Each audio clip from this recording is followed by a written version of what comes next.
Él va a hacer esta breve presentación sobre el objeto A y luego pues Sebastián va a hacer un desarrollo pues más a profundidad. Está muy chiquitito. Ajá.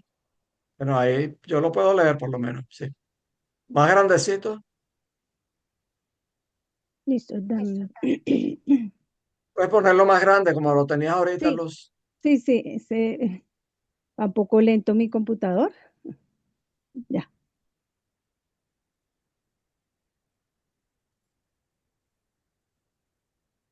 Se sigue viendo pequeño. Flechita abajo a la derecha. Ahí Ajá, está. ahí. Ya. No lo toques más. Ok, listo. Ay, perdí algo importante. No sé qué lo hice. Dios mío. Allá. Ya. Listo. Bueno, entonces, bueno,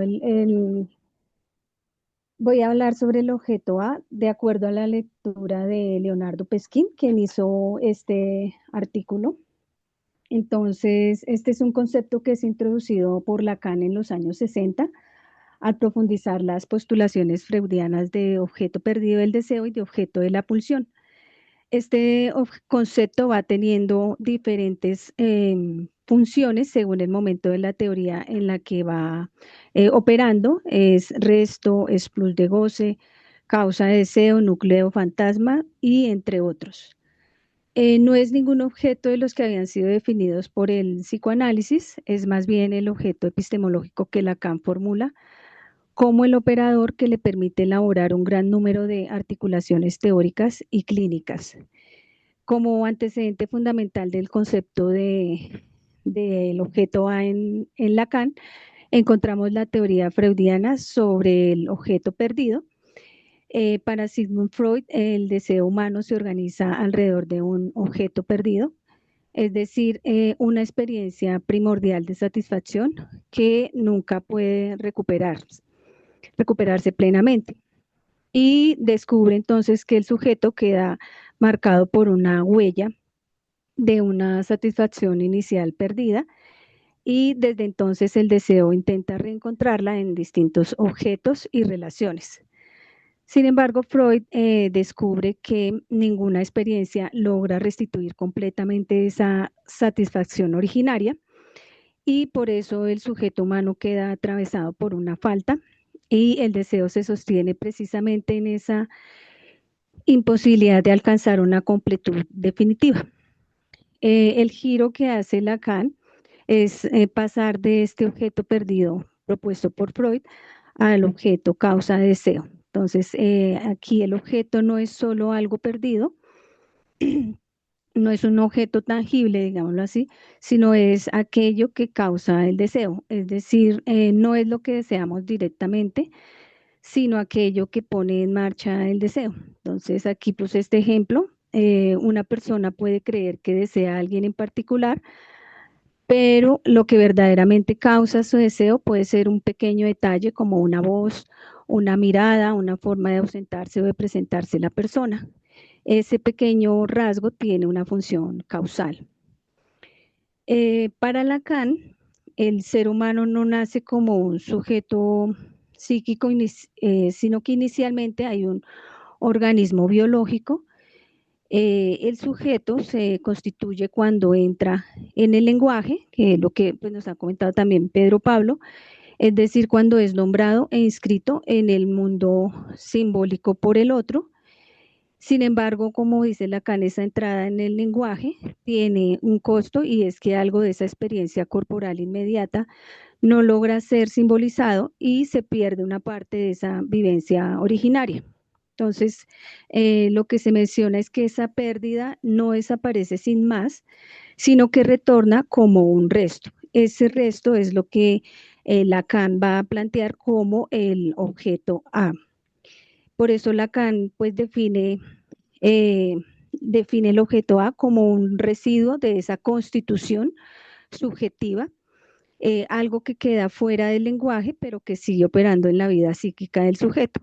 Entonces, pensemos en un bebé que llora, por ejemplo, su experiencia puede ser compleja, puede sentir hambre, frío, tensión, necesidad de contacto, pero el adulto interpreta y lo simboliza como tiene hambre. Entonces, esta experiencia corporal múltiple queda traducida en una o dos palabras y esa traducción simbólica es la que organiza el sujeto, pero también deja algo fuera que es ese resto o ese objeto A que queda como una falta que permanece y que causa el deseo. En este seminario que Lacan plantea, pues él formaliza que el objeto A es un resto que cae precisamente de esta operación del sujeto y lo que cae allí son objetos parciales, entonces él los denomina como la mirada, la voz, el pecho y las heces. Entonces, en síntesis, el objeto A es el nombre que Lacan le da a ese resto que queda cuando el sujeto se constituye en el lenguaje. No puede ser representado plenamente, pero actúa ese resto como la causa del deseo y es aquello que mantiene su deseo en movimiento. Entonces, pues para ejemplificarlo y para entenderlo yo misma también, hice esta viñeta clínica. Muy rápidamente la voy a leer. Dice, una mujer adulta consulta porque identifica un patrón recurrente en sus vínculos. Siente una fuerte necesidad de ser mirada, reconocida y validada por mujeres a quienes percibe como intelectualmente brillantes, profesionales exitosas o figuras de autoridad. En su historia infantil relata haber crecido con una madre culpabilizadora, enjuiciadora y poco disponible afectivamente. Más que sentirse mirada con ternura o reconocimiento, experimentó una relación o una mirada también marcada por el juicio, la exigencia y en ocasiones cierta rivalidad. Refiere que nunca sintió que su madre la viera con orgullo o amor, sino más bien como alguien insuficiente. En la vida adulta observa que suele sentirse especialmente movilizada ante mujeres que encarnan atributos de saber, fortaleza o prestigio.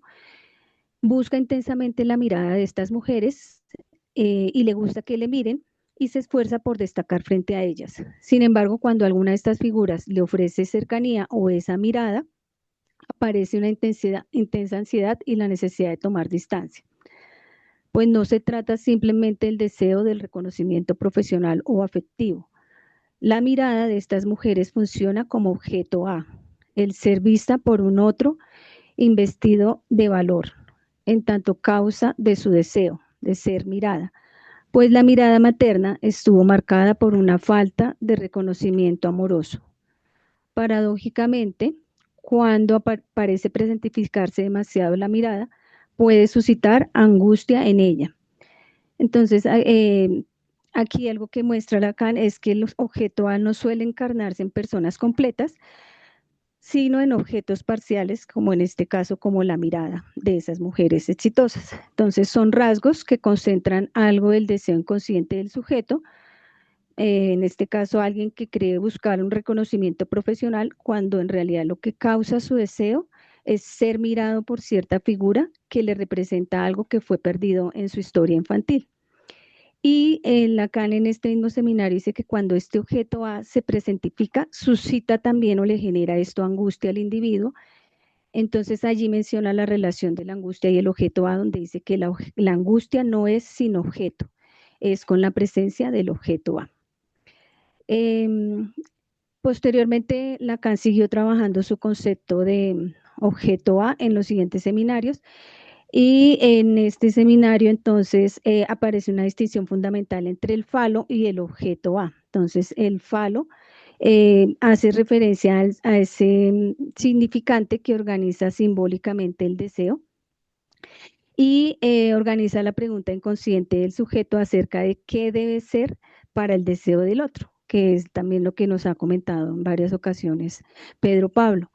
Y esta organización se produce mediante la operación del nombre del padre, que introduce la lógica de la castración, en donde esto significa que no hay una completud, no hay una satisfacción total al producir precisamente esa separación originaria o inicial entre madre e hijo. Y esta separación produce una pérdida. Sin embargo, esta pérdida no desaparece completamente y deja un resto. Esto es precisamente este resto, lo que también aquí Lacan habla como objeto A, y lo denomina como un plus de goce, un resto de goce que persiste y que no puede simbolizarse. Entonces aquí Pesquín cita a Lacan, donde dice que lo fálico no tiene un objeto A, se sustentaría en la ascripción significante, porque pertenece a ese orden simbólico del significante, y lo que subyace a esa organización fálica son los objetos A, es decir, esos restos de goce que persisten más allá de la simbolización.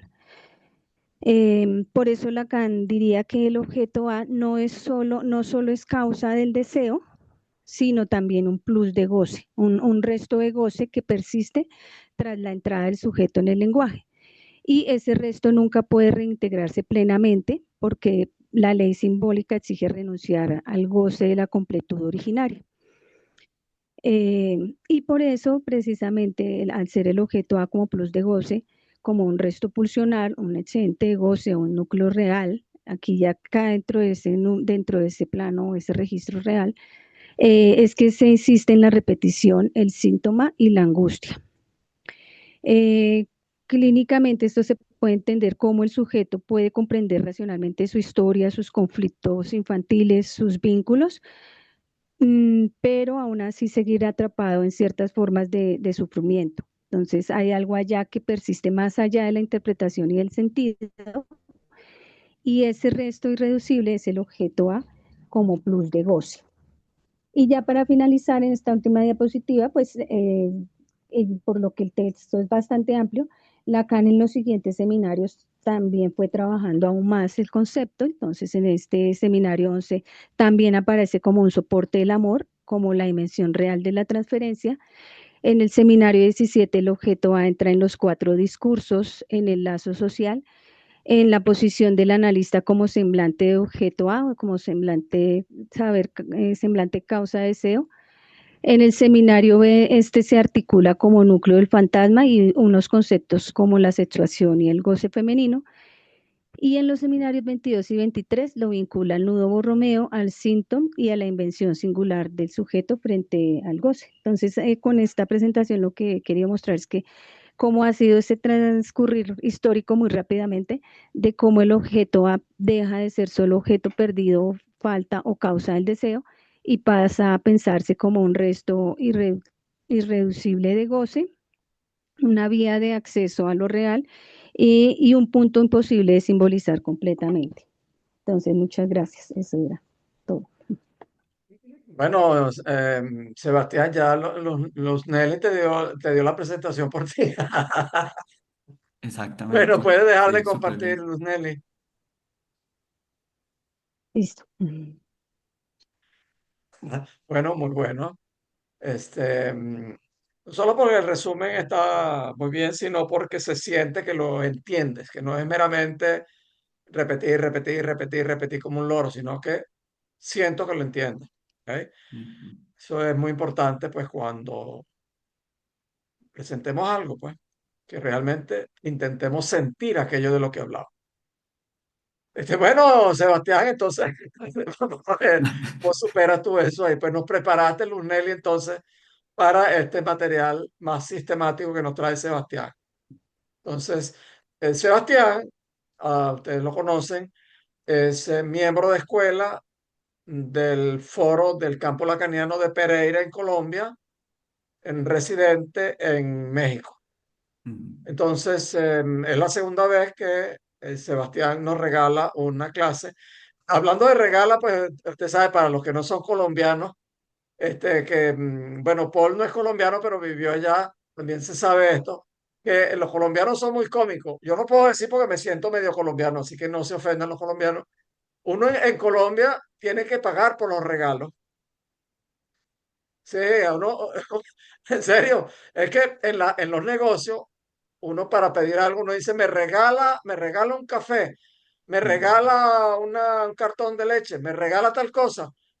Y entonces uno tiene que pagar por los regalos. Yo estaba encantado cuando llegué allá, oye, aquí regalan las cosas, no regalan nada.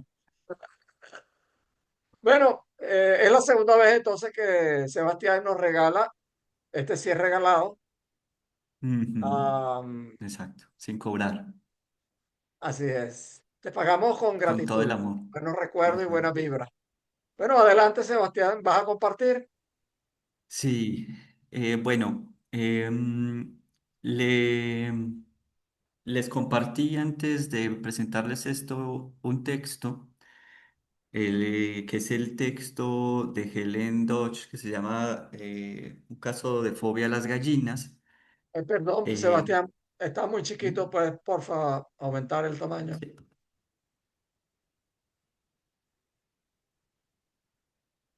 Así creo que está bien. vale. Bueno, hola a los que llegaron, Paul, em,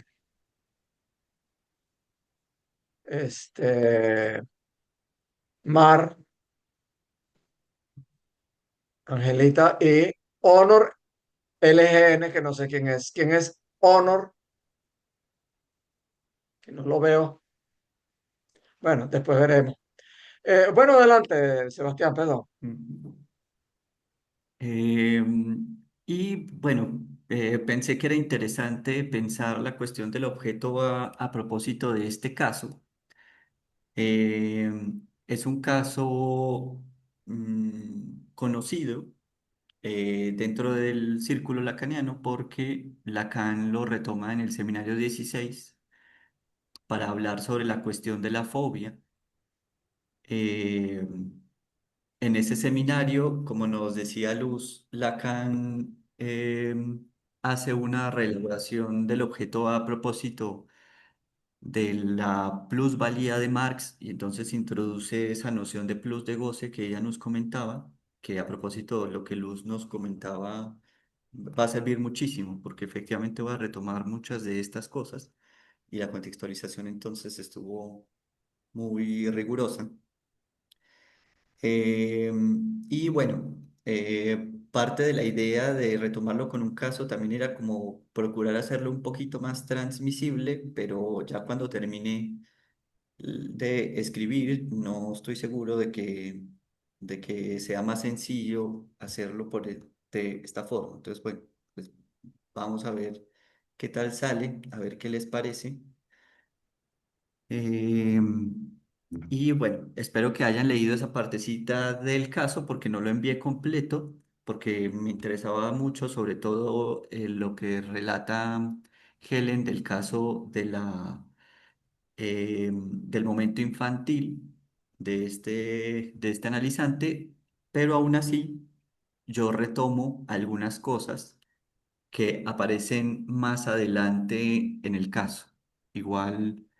Eh, en la discusión, en la charla que tengamos, pues podemos hablar un poquito sobre eso otro que aparece en el caso más adelante. No sé si alguno lo haya leído completo, no es un caso tan largo, pero bueno. Entonces, bueno, dice, con el célebre caso de fobia a las gallinas, relatado por Helen Dodge, me propongo ofrecer una lógica comprensible acerca de lo que Lacan concibe como objeto A. No pretendo aquí reconstruir exhaustivamente todos los momentos de su elaboración teórica, sino delimitar algunos puntos fundamentales que permitan captar su esencia. Para Lacan, el punto de partida es lógico. ¿Por qué lógico? Porque no se puede ubicar el objeto A en la construcción de la historia de los analizantes, sino que se deduce de los efectos que produce. La afirmación inicial que Freud ya había señalado y que Lacan retoma es la siguiente. El objeto en psicoanálisis está desde siempre perdido. Es lo primero que nos contó Luz también. Este es el punto cero, no hay objeto. La constitución del sujeto se encuentra determinada por esa inexistencia, de modo que el sujeto encarna la pérdida desde su origen, la pérdida de este objeto, y a lo largo de toda su conformación. El objetivo de un psicoanálisis lacaniano es que esta pérdida estructural sea reconocida como operante en nuestra constitución. No es tarea sencilla para el analizante, pues se trata de confrontar aquello que constituye la causa misma de la angustia, afecto frente al cual nos defendemos con tenacidad. Podemos formularlo así. La estructura en su origen es la delimitación de un vacío. Esa falta se deduce por sus efectos. ¿Cuáles son esos efectos? De manera general, podemos decir que los seres humanos nos encontramos siempre en búsquedas de aquello hacia lo cual nos empuja el deseo. Esas búsquedas son los efectos de haber pasado por la pérdida. Parte del trabajo de hoy consiste en pensar cómo se las arregla el analizante de Helen Dodge con lo que se busca a través de él. En torno al objeto A, Lacan ofrece otras dos elaboraciones, además de la del objeto perdido, originalmente perdido. También nos lo decía Luz. Esas dos elaboraciones son una que está vinculada al goce, que es llamado a partir de ahí plus de goce, y otra que está vinculada al objeto del deseo en el fantasma. El plus de goce designa una satisfacción que se obtiene allí donde no existe norma para ella. Una satisfacción enigmática que reconocemos en la relación con el otro, pero que no se explica del todo por la historia relatada. Este goce es necesariamente parcial, pues en su núcleo, en el núcleo de la constitución del goce, se aloja el objeto A que nunca ha estado, o sea, este hecho estructural de pérdida originaria. La imposibilidad de totalizar el goce conduce a la constitución de un objeto fantasmático, supuesto complemento de la esperada realización sexual. Este objeto del fantasma es una suposición de complementariedad respecto a lo que es afirmado como ser en el inconsciente. De lo anterior deducimos que el fantasma se sostiene en dos condiciones: una afirmación de ser y un objeto supuesto como complemento de ese ser. Con estos elementos podemos entrar al caso. Al inicio se mencionan las razones de la consulta de este analizante. Un joven de 20 años acude por exigencia de su familia, que está perturbada por la forma que toma la expresión de su deseo.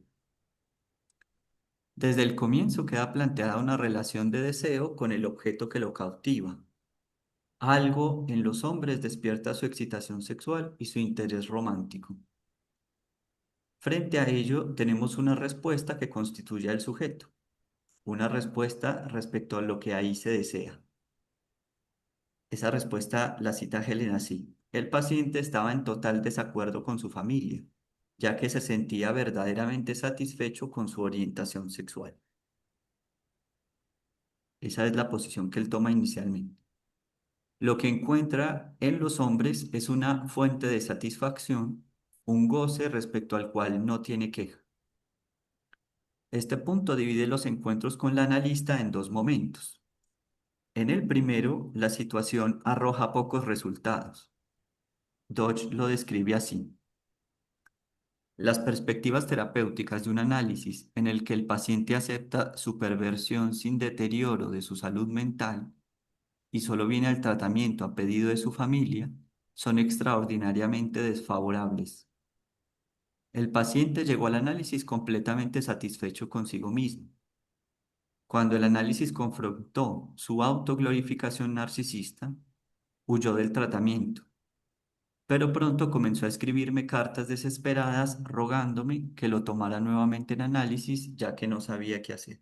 Creo que esta partecita no está en lo que les envié, sino un poco más adelante. Pero esto es justamente lo que divide lo que este analizante está trabajando con Helen Dodge: el primer momento de autoglorificación narcisista, la confrontación que hace que él se retire y luego él regresa. Entonces esos son los dos momentos.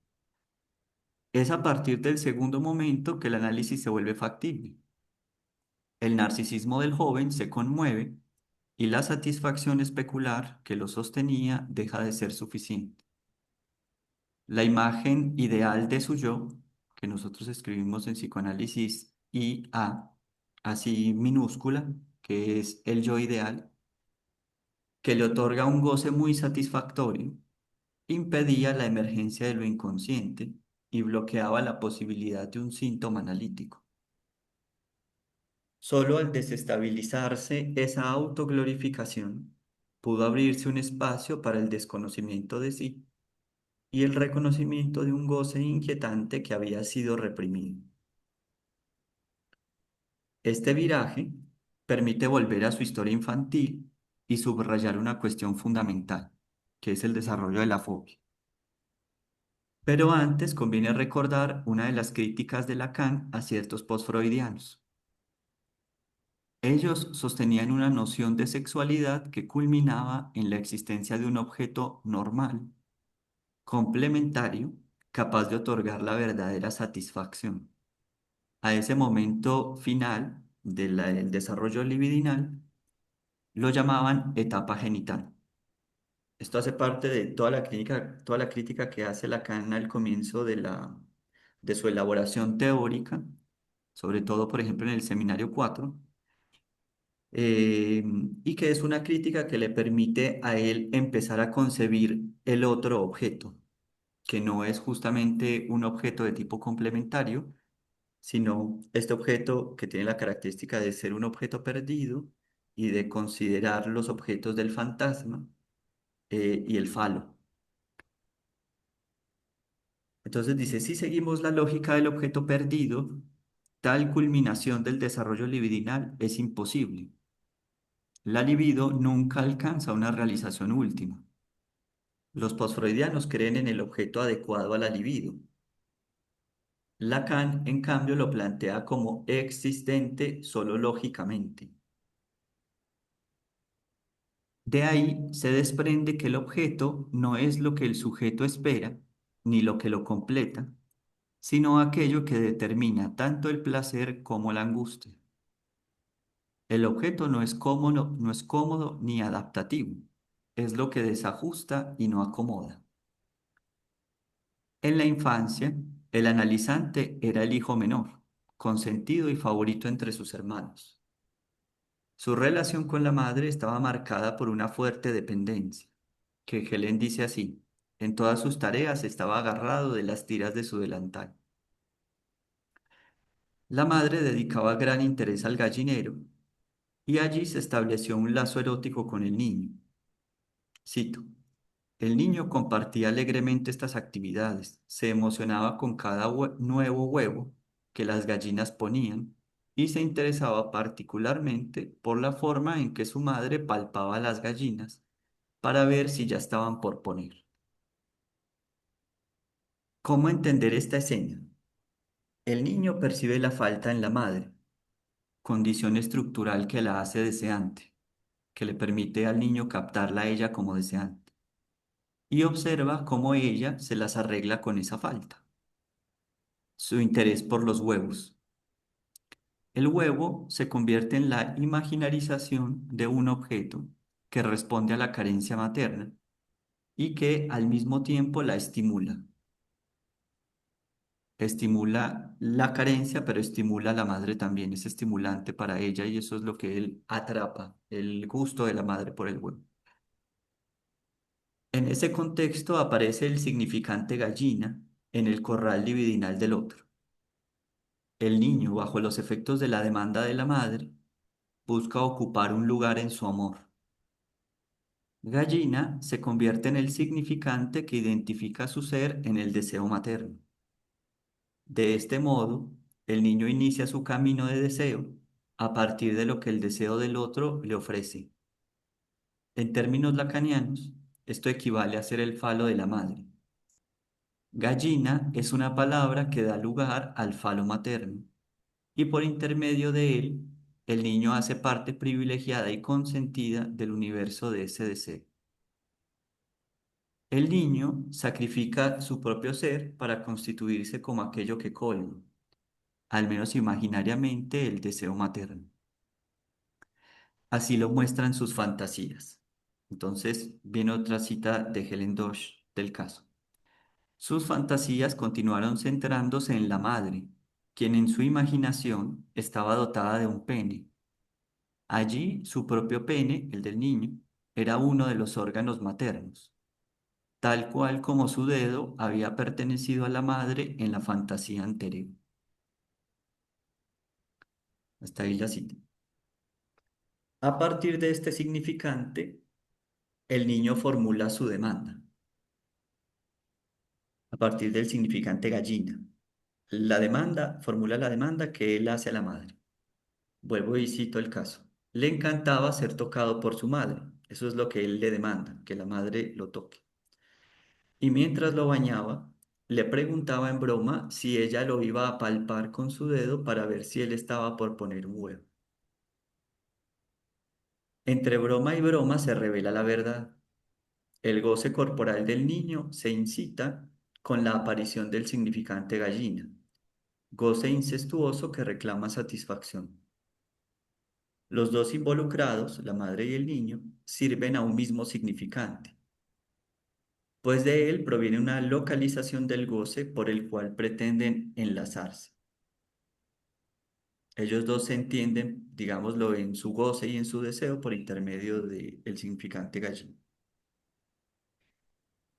Entienden entre comillas, ¿no? El significante gallina funciona entonces con doble efecto. Por un lado, designa al otro deseante en su falta. Habla de eso que hace deseante a la madre. Por otro, imaginariza el objeto que podría satisfacerla, que serían los huevos de la gallina.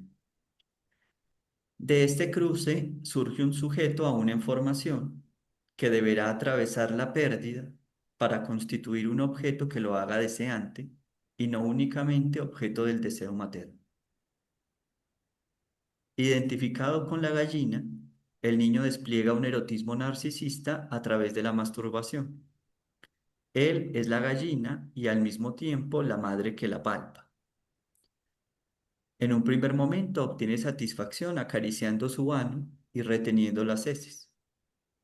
Más tarde presionando su pene contra el perineo. Este era como el ritual masturbatorio. El goce anal condiciona así la emergencia del goce genital. Toda esta lógica del ordenamiento del goce, del plus de goce, como lo llama Lacan en el seminario 16, depende de la existencia de un significante que represente el deseo materno y con el cual el sujeto se constituye como ser imaginario para el otro. Pero ese ser imaginario debe quebrarse para que advenga el sujeto deseante. Es aquí donde irrumpe la escena fundamental con su hermano. Y la escena es la siguiente. En un caluroso día de verano, el niño de 7 años jugaba con su hermano mayor en el patio de la casa, donde había nacido y había sido criado. Jugaba en cuclillas sobre el suelo cuando de repente su hermano mayor saltó sobre él por detrás. Lo agarró por la cintura y le gritó: "Yo soy el gallo y tú eres la gallina". Este momento marca la aparición de la fobia. Se trata de un ataque sexual en el que el niño queda sometido por la fuerza. Su respuesta es un grito: "Pero no seré una gallina", es lo que le grita el niño al hermano. Un grito que alcanza el inconsciente. El reino de placer construido en la relación con la madre se ve perturbado. El significante gallina adquiere una significación distinta. Ya no remite solo al objeto de goce materno, sino que introduce la diferencia sexual. Una diferencia sexual que está, em, que pasa por una significación de un cierto poder de uno sobre el otro. En esta escena, la posesión del falo es decretada por el hermano. Él es el gallo, el activo, mientras el niño queda relegado a la posición pasiva de la gallina. El falo, que antes se sostenía en la madre, muta. ¿Recuerdan esto de el niño fantaseaba con que la madre tenía pene y que su pene, el del niño, era parte de los objetos maternos? En este caso muta y ahora es el hermano quien lo encarna o quien tiene ese falo como potencia imaginaria. La gallina deja de ser aquella que se basta por sí misma, con su huevo, con su propio cuerpo, y ahora la gallina alude a otra potencia necesaria para la generación y el encuentro sexual. La dialéctica se transforma. Ser el objeto imaginario que completaba la madre no equivale a tener lo que se supone que una mujer desea. A partir de este momento, el falo entra en circulación y el niño se ve condicionado por la pérdida. En otras palabras, la gallina se relocaliza por la asociación al significante gallo. Y respecto a este dilema de la oposición sexual, el niño es llamado a situarse. Forzadamente, el niño es empujado en el dicho y acto de su hermano a tomar la posición pasiva que lo castra respecto al falo. Es una situación a pérdida para el niño. Ya no es la madre la que está en posesión del falo, sino el hermano en tanto hombre. El golpe narcisista es severo. Se experimenta insuficiente el niño para colmar el goce materno y desventajado frente a la potencia del hermano. La escena desplaza la pregunta por el deseo de la madre hacia un otro más allá de ella, el otro que detenta la potencia sexual. El objeto A, en tanto perdido, vuelve aquí a cobrar relevancia. Ahora el falo imaginario lo representa. En la escena, en tanto justamente el falo viene a implicar la pérdida para el niño. En la escena con el hermano, el falo aparece como aquello que el niño no tiene y que también falta a la madre, puesto que el hermano se ha situado como poseedor de éste en el dicho. El objeto deja de estar fijado en la relación incestuosa con la madre y el niño despierta de la ilusión de realización de satisfacción en esa relación madre-hijo. El objeto se ha desplazado a otro lugar. Esta afrenta narcisista deja una marca imborrable, porque el falo ya no será más un elemento que compone la buena imagen de la madre, sino un elemento imposible de alcanzar de manera satisfactoria. A partir de este momento, el significante gallina es rechazado. Representa la consecuencia de haber sido objeto incestuoso para la madre y, en tanto implica la pérdida del falo, se vuelve horroroso. El sujeto queda marcado por las distintas significaciones de este significante. Lo que antes era fuente de placer anal, ahora se torna peligroso. Lo anal no solo remite al goce materno, sino que amenaza al yo. El objeto derivado de la analidad pasa de ser ilusión de completitud a testimonio de servidumbre al otro, revelando lo que se sacrificó sin saberlo, que el niño no lo sabía hasta el momento en que es atacado por el hermano, y que solo se reconoce retroactivamente por la escena con el hermano. Podemos decir que el primer paso fue hacerse a un ser imaginario para la madre. Luego, ese ser se fragmenta al aparecer la diferencia sexual. Este movimiento conduce al sujeto a reencontrarse con lo perdido por estructura. El sujeto queda entonces en una disyuntiva. Por un lado, ser el falo de la madre, sacrificando su ser y perdiendo el lugar de sujeto. Por otro, hacerse deseante a condición de perder algo, que es ese falo que se le escapa. Esta segunda vía es la que funda el fantasma, pues ese algo perdido, configurado imaginariamente, permite sostener el deseo. Ese elemento faltante que se imaginariza en la relación con el deseo, primero con la madre y luego con el hermano, involucra tanto al falo como objeto imaginario, como a los objetos pulsionales, seno, heces, mirada y voz. El fantasma muestra que las dos corrientes, la asexuada, la que implica el objeto A, y la fálica, corren simultáneamente anudándose. Finalmente, el niño rechaza la analidad en el momento en que el falo entra en juego. Lo vivido como pasividad y castración daña su imagen narcisista. Sin embargo, esa analidad permanece en el inconsciente como condición del deseo sexual. Se comprende entonces que estamos estructurados en el deseo a partir de algo rechazado y, sin embargo, íntimamente ligado a nosotros.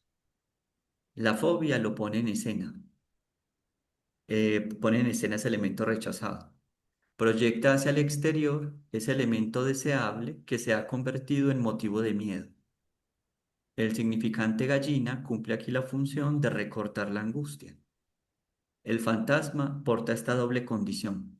Nos acerca al objeto y nos hace creer en él, y al mismo tiempo nos mantiene a distancia de él. ¿Qué se oculta en el trasfondo de la formación fantasmática? El objeto encubre el hecho de que el otro también es deseante y por tanto no sabe cuál es el objeto que sirve realmente al sexo. Está en falta, como se suele decir. Frente a esa ausencia de saber, se inventan objetos engañosos, en los que el sujeto queda identificado para evitar reconocer la pérdida de ser producida por el significante. Con el fantasma, el sujeto se defiende de ser nada para el otro, de su afánesis. El objeto A es a la vez lo perdido, irrepresentable desde siempre, y lo que relanza el deseo en la forma de los objetos fantasmáticos. Ambos, tanto el agujero como la construcción imaginaria, se articulan con el goce, con un cuerpo marcado por la pérdida que relanza la búsqueda de satisfacción. En el análisis, el recorrido consiste en reconocer progresivamente la creencia inconsciente en el objeto. Es como ir reconociendo cómo está constituido ese fantasma. Creencia inconsciente del objeto que está mediada por el deseo del otro, para llegar finalmente al reconocimiento de su falta estructural. Por eso Lacan orienta el análisis hacia un objeto que agujerea la constitución del mundo y de nosotros mismos, un vacío en la experiencia de lo existente. En el caso de Helen Dodge, el hermano, al situarse como gallo frente a la gallina, se convierte en un nuevo objeto de deseo, apuntalado en la analidad y en el descubrimiento del lugar del falo. Esta elección inconsciente, incestuosa también, esta elección profundamente narcisista sirve al sujeto también para identificarse. Su fantasma oscila entre ser lo deseado por el hermano y desear como él. En la primera posición queda sometido a la agresividad vivida en la escena del abuso. En ese caso, desear al hermano, así como a la castración. En la segunda, es decir, desear como el hermano siendo el hermano. Se apoya en la imagen hostil del hermano para representar la masculinidad, entre comillas, lo activo. La posición masculina del fantasma o activa del fantasma le permite defenderse de la pasividad que lo castraría. El falo imaginario sostiene la creencia en una virilidad idealizada. Pero esta construcción, como todo fantasma, articula lo reprimido, que está señalado por Helen en el caso.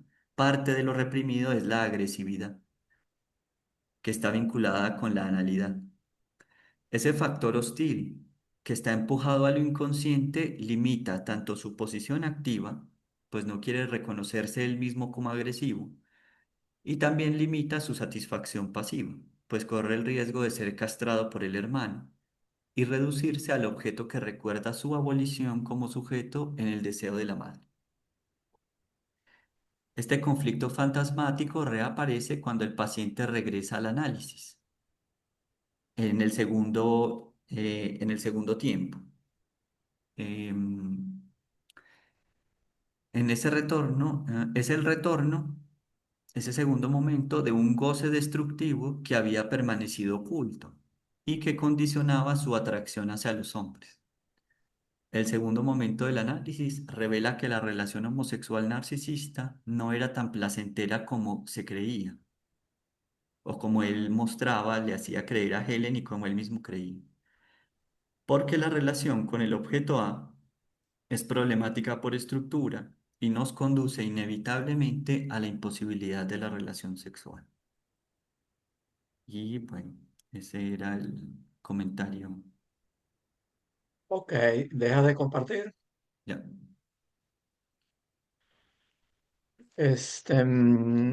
Bueno, muchas gracias, Sebastián, muy completo y detallado. Un segundito que había quitado la cámara. Ujú. Ajá. Bueno, tiene muchísimos ángulos. Para agarrarlo por cualquier punto, pues, porque en realidad pues son muchos los puntos em, por lo donde se puede agarrar. Fíjate que el deseo, el desear al hermano, que quizás habría que precisar, pues, cómo lo desea, si lo desea desde una posición femenina o si lo desea desde una posición masculina. Posiblemente sea desde una posición femenina, pues porque es la repetición del goce al que lo sometió el hermano. Ujú. Ok. Bueno, para iniciar el debate, la conversación, pues si quieres comentar un poco más al respecto, luego voy sobre otro punto. Bueno, otro punto ahí de una vez, tú sabes que en la significación del falo, Lacan hacia el final, pues remite la homosexualidad masculina siempre con relación a lo fálico. Ujú. Mientras que la homosexualidad femenina la remite él a eh, a la decepción, a la decepción de la mujer. Es un pasaje un poco complejo, no es tan sencillo para interpretarlo, pues, pero yo lo interpreto pues como una decepción por no haber recibido un pene de parte de la madre. Pero bueno, eso nos aparta un poco del tema, pero simplemente que me recordó, pues, ese pasaje de que la homosexualidad femenina siempre está, masculina siempre está relacionada con lo fálico. Pero si Ujú. quieres comentar para comenzar allí, y luego seguramente Luz Nelly que puso ahí una foto con una cámara. ¿Dónde estás, Luz Nelly? Estás llamada a preguntar, como que se fue Luz Nelly. No, es que estoy recogiendo a mi chiquitina, entonces estoy aquí manejando. Ah, ok, ok, ok, ok, Sí, está sí, bien. pero yo voy escuchando, voy escuchando. Ajá, bueno, me imagino que te ha dejado muy motivada la presentación de Sebastián, que profundizó en tu presentación, que estuvo muy buena, pues, un muy buen resumen. A ver, Sebastián, Sí, sí. para comenzar la conversación. Ujú. Sí, aquí por ejemplo, fíjense cómo en la primera página del caso, cuando la analista habla sobre la homosexualidad, dice, si bien su personalidad presentaba un carácter predominantemente suave y femenino, se preocupaba por enfatizar el aspecto masculino agresivo en su relación con los hombres. Los objetos de su afecto siempre fueron jóvenes elegantes, que de acuerdo con su descripción pertenecían a su mismo tipo. Llamamos narcisista a este tipo de elección de objeto, se ama en el otro lo que es similar a uno. Y entonces, justamente ella dice que esa atracción homosexual por los hombres se debe a lo que sucedió en la escena con el hermano. Pero en tanto, por supuesto, ya venían condicionándose elementos que iban a enganchar ese objeto como deseable, ¿no? Entre eso está la fijación a la analidad en el intercambio con la madre y la posición, digámoslo así, de alguna manera pasiva que también tenía respecto a la madre. Entonces, está el antecedente de la posición pasiva con la madre, que luego es posición pasiva con el hermano. Y efectivamente eso deja como una marca en el inconsciente, como lo dice Pedro Pablo, este, donde lo que se va a hacer deseable implica inconscientemente esa posición pasiva, estar en ese lugar pasivo para los otros. Pero lo interesante es que a su vez, eh, cuando ella dice, em, él se interesa mucho en enfatizar su posición agresiva, se preocupa en enfatizar el aspecto masculino agresivo en su relación con los hombres. O sea, él tiende a situarse justamente como agresivo, atacante, masculino, etcétera. Y eso muestra como una cierta ambigüedad, ¿no? Que tanto con su fantasma queda marcado en esa posición pasiva, de manera que algo de eso pasivo se recupera en la relación con los hombres, pero además también está el asunto de que el hermano le sirve para la identificación. Entonces, identificándose con el hermano, puede situarse como un hombre activo, agresivo, masculino, etcétera. Y esta segunda parte del juego, el juego que está implicado en el erotismo para él, le permite defenderse de eso otro que es su aspecto o su posición pasiva en el deseo sexual. Entonces es muy interesante porque, y eso pasa muy frecuentemente clínicamente, que se encuentran precisamente las dos situaciones. Entonces él es tanto, obtiene una satisfacción tanto pasiva como activa. La obtiene pasivamente, eligiendo hombres como el hermano, y la obtiene activamente eligiendo hombres desde la posición del hermano. O sea, en esa posición masculina, activa, hostil, en fin. Entonces esas dos cosas tratan de conjugarse por el fantasma y una sirve de defensa respecto a la otra. Entonces la posición activa, identificarse con el hermano, le ayuda a no sentirse castrado, pasando y siendo sometido por la pasividad que implica sentirse bajo los efectos de agresión del hermano, pero también sentirse bajo los efectos de pasividad que la madre producía al hacerlo objeto. Entonces, fíjense que justamente parte de lo que quería transmitirles es esto que Lacan construye respecto al objeto, de cómo cuando nosotros elegimos un objeto cualquiera, ese objeto es tremendamente problemático.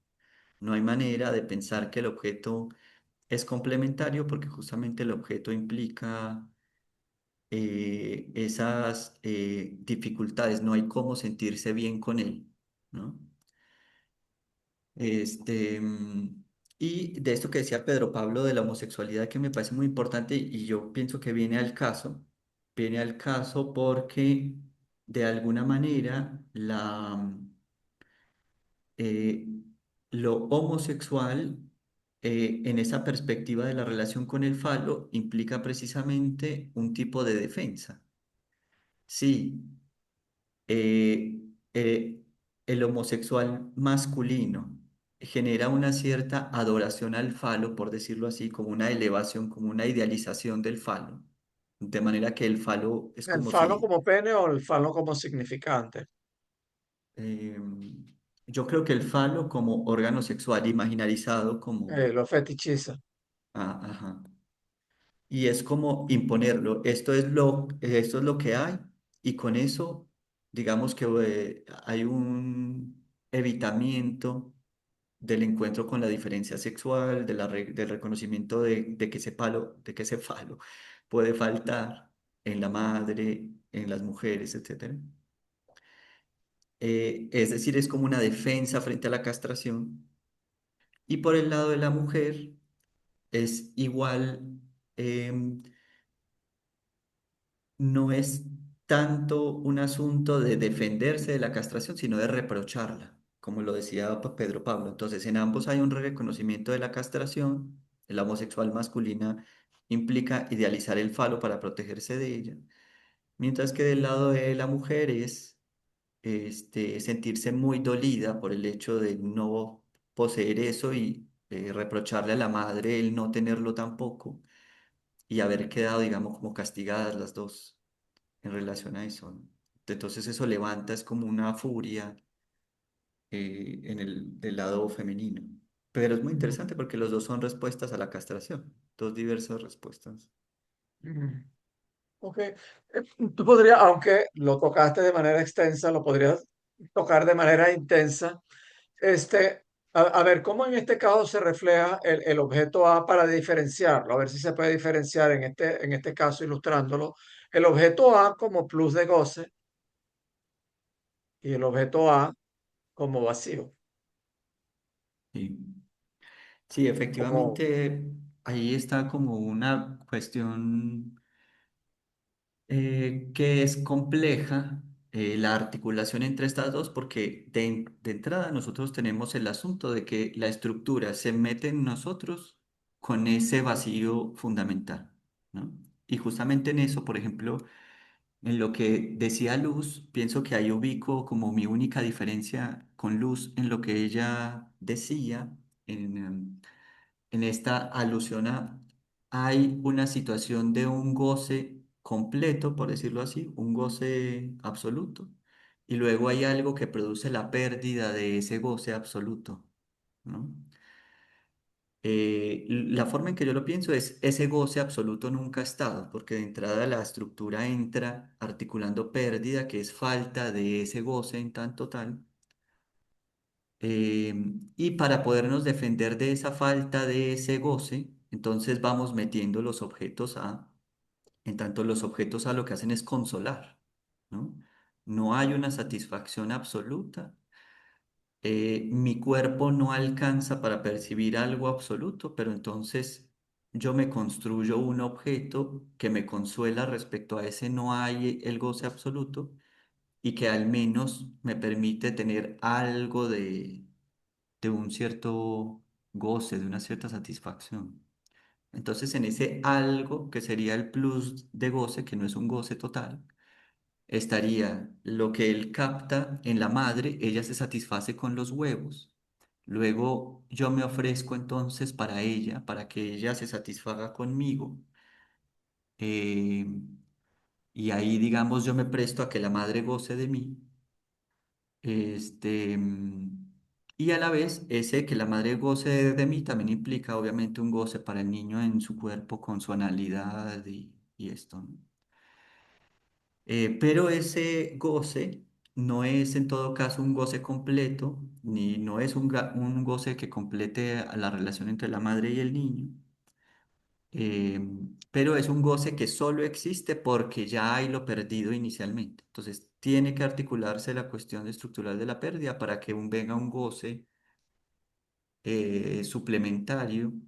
Siempre el goce es suplementario, siempre es otro al esperado y siempre es como un cierto tipo de consuelo que nosotros encontramos. Y eso vale tanto para los huevos y lo anal como para el falo, finalmente. El falo también es un cierto consuelo respecto a ese goce que no hay y eso también lo hace de alguna manera parcial. Eh, y justamente por eso es que el niño o la posición masculina trata de conservar el falo y protegerse de la castración con él, porque es el poco goce que él puede conservar, digamos.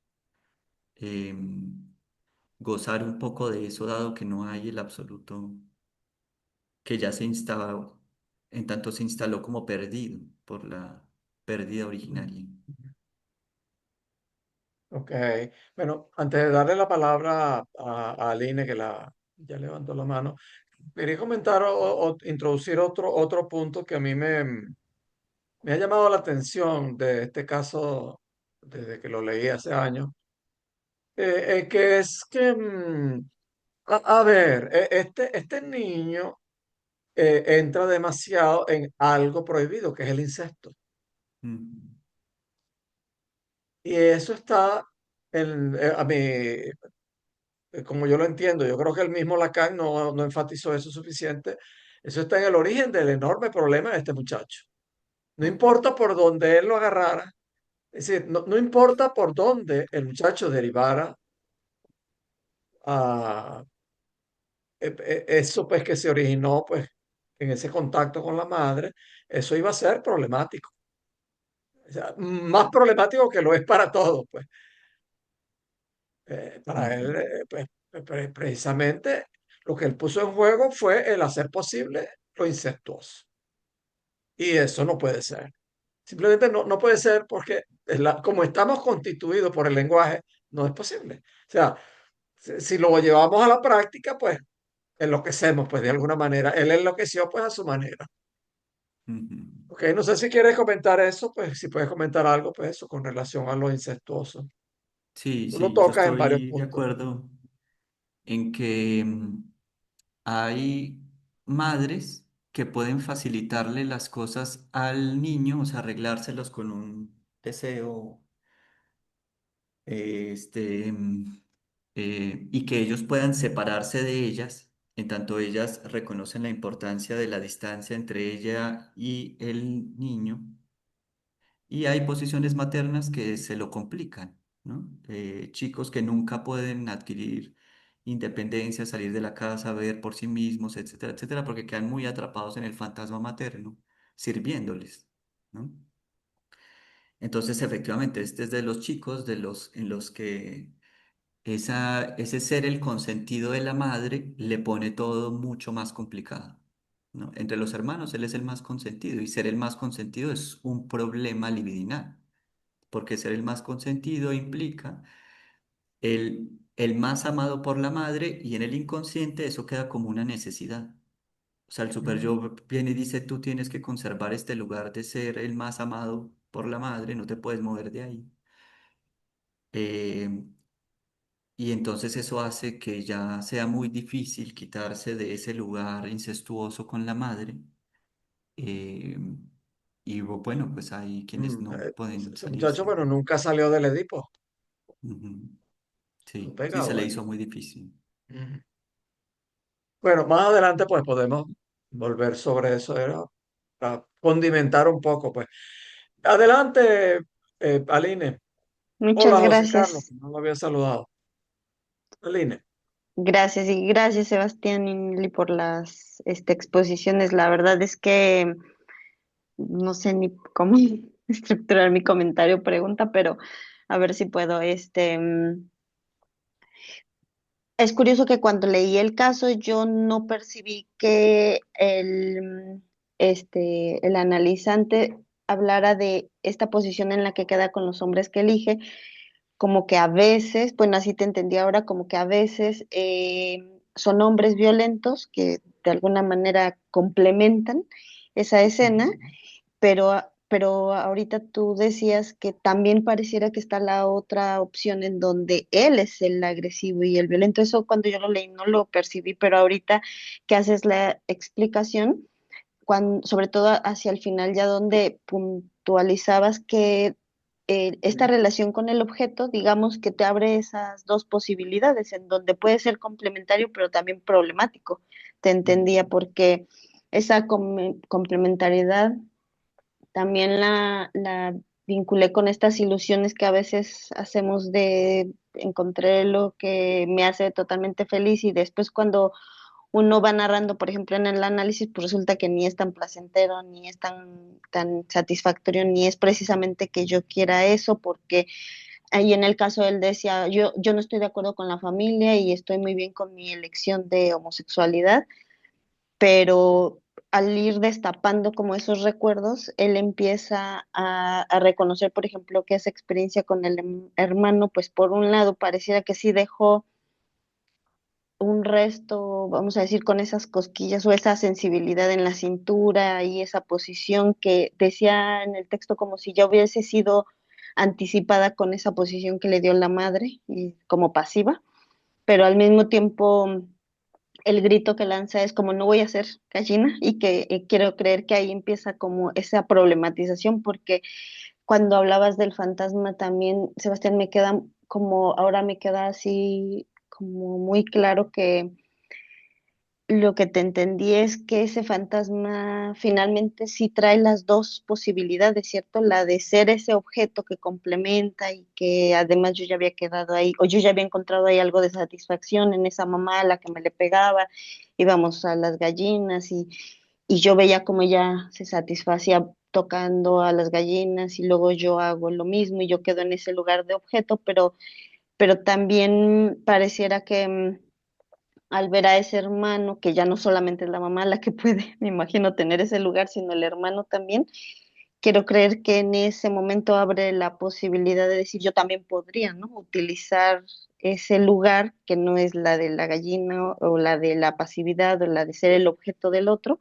Así te fui entendiendo. Entonces, no sé si, digamos que hubo un momento donde hablabas que en el análisis muchas veces se va desarrollando eso, ¿cierto? Vienen con con esas ilusiones, digamos, en donde a veces son objeto, o me imagino, quienes, Sí. quienes toman a otros como objeto, pero que al final se viene a ver que hay otras posibilidades o que también pues sí se puede hacer algo más a partir de ese vacío, ¿no? Que dices que siempre ha estado ahí, ¿no? Que es estructurante y que no, pues me imagino que ese es el que no deja de insistir en que eso que con lo que me identifiqué o con lo que hoy digo que soy, pues no solo soy eso, ¿no? Y hay más Mm, posibilidades. Sí, creo que sí. hasta ahí diría gracias, muchas Sí, gracias.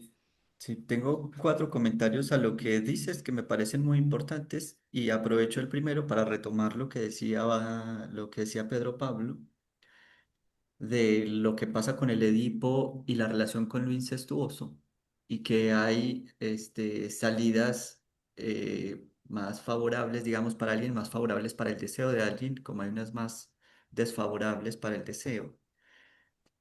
Em, este, Porque el asunto, pienso yo, no sé qué piensen ustedes, pero el asunto es que vamos a análisis porque finalmente la separación o eso de salir del Edipo no es tan efectivo. Algo está fracasado en ese sentido que hace que que no podamos tener una separación del otro de una forma más radical.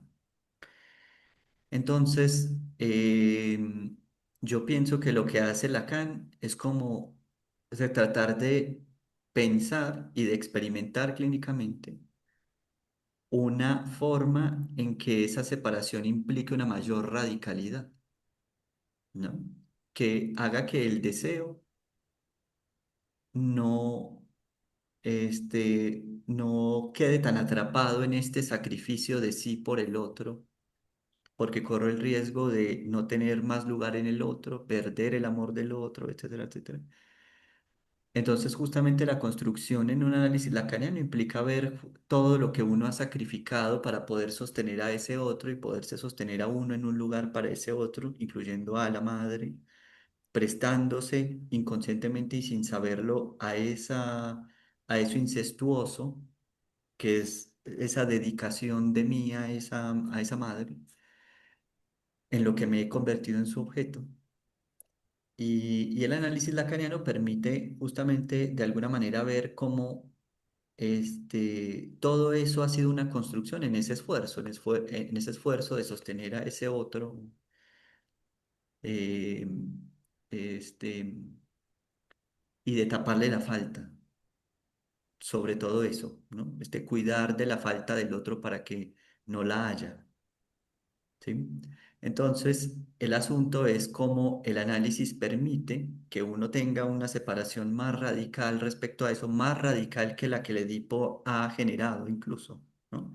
De lo que el padre ha generado, de las posibilidades de la salida del Edipo, en tanto se alcanza a reconocer lo que está para siempre perdido. O sea, justamente no hay manera de curarle la falta al otro porque no hay algo que pueda hacerlo, ¿no? Ni yo, ni mis fantasías, ni todo lo que intente hacer por el otro, nada, ¿no?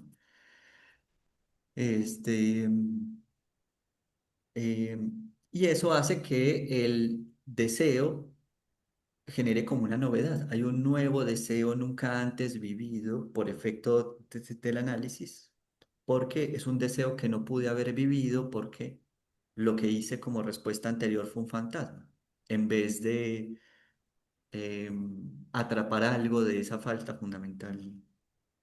Em, entonces, sí.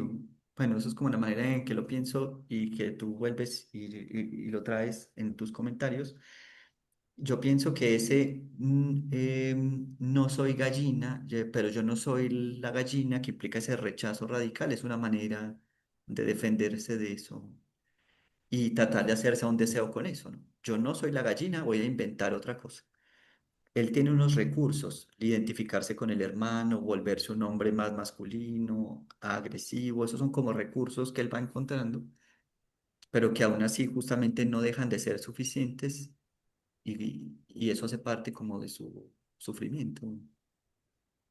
Entonces, cuando dices esto que decía yo respecto al que el fantasma aporta las dos, ¿no? Tanto la posibilidad activa conquistada por el hermano en la identificación como la posición pasiva, eh, implica justamente que el fantasma aporta esa división en nosotros. O sea, como no es posible que haya un fantasma que haga funcionar verdaderamente la complementariedad. Y lo que hay es un objeto que empieza a partirnos en distintas formas, posibilidades. Entonces yo me pongo activo, pero eso es insatisfactorio. Me pongo pasivo y eso también es insatisfactorio, ¿no? Entonces se empiezan a generar como ciertos quiebres internos donde el fantasma abre posibilidades dependientes de ese objeto, pero ninguna de esas posibilidades termina siendo la buena posibilidad, digamos. Entonces el fantasma en ese sentido lo que hace es regresarme la división subjetiva una y otra vez, una y otra vez. Y otra cosa que me parece importante de lo que dijiste, de que cuando nosotros estamos en la experiencia cotidiana, algo pasa con la experiencia cotidiana que nos hace creer que justamente eso, que las cosas están bien, que estamos satisfechos, que... Y lo que Lacan quiere resaltar es que hay una diferencia entre lo que experimentamos estando allá afuera en el mundo y cuando vamos a decírselo a alguien, cuando vamos a hablar de esa experiencia con alguien, de lo que ha sido nuestra vida y lo que es, la palabra empieza a producir un efecto muy curioso y es que uno empieza a ver que no es tan bueno como uno creía que era. Entonces algo pasa cuando uno habla, que es justamente que la palabra empieza a generar ese efecto de división, de incompletitud, de...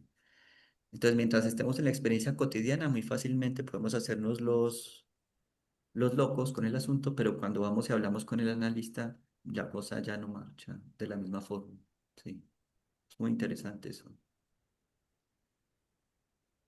Ok. Muchas Bueno, gracias, Sebastián. Luz Nelly, ya llegaste, pero ibas a buscar a tu niñita. Sí, sí, ya la recogí. Gracias, Pedro Pablo. Ah, es cerca, está bien. Bueno, esperamos tus comentarios o preguntas que te debe haber motivado, pues como tú preparaste ese tema, entonces puedes entenderlo de una perspectiva más cercana. Entonces, pero ya Eugenia, a ver, adelante, Eugenia. Sí, gracias. A mí me parece fascinante este artículo y toda la interpretación que hace Sebastián. Cómo este objeto A que menciona Sebastián desde el principio, que es un vacío, que es un recorte, que no existe como tal, puede empezarse a mover para en torno al sujeto de esta historia, ¿no? El sujeto de esta historia y el A, y el objeto A, mediado por esta conjunción y esta disyunción, cómo se va dinamizando, si es el deseo de la madre, primero podría ser, qué pasa con el significante gallina y entonces cómo se va articulando.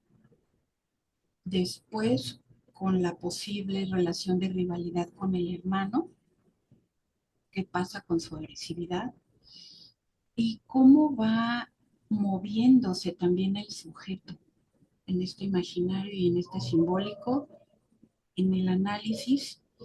Y bueno, creo que lo que sigue o la conclusión del artículo que nos pasaste, pues no deja también de sorprenderme. Todos estos cambios que va haciendo el sujeto más en el análisis, lo que va encontrando, de una posición que podría ser homosexual a una posición heterosexual.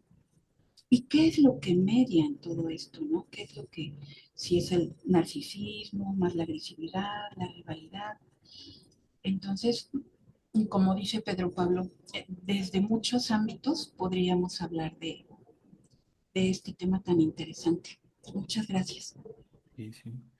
Y yo pienso que si tú captaste eso, porque esa era una de las intenciones que yo justamente tenía para articular el caso, que el asunto es que el sujeto no tiene tanto, o sea, ningún sujeto tiene tanto como nosotros creemos, él tiene un significante, ¿no?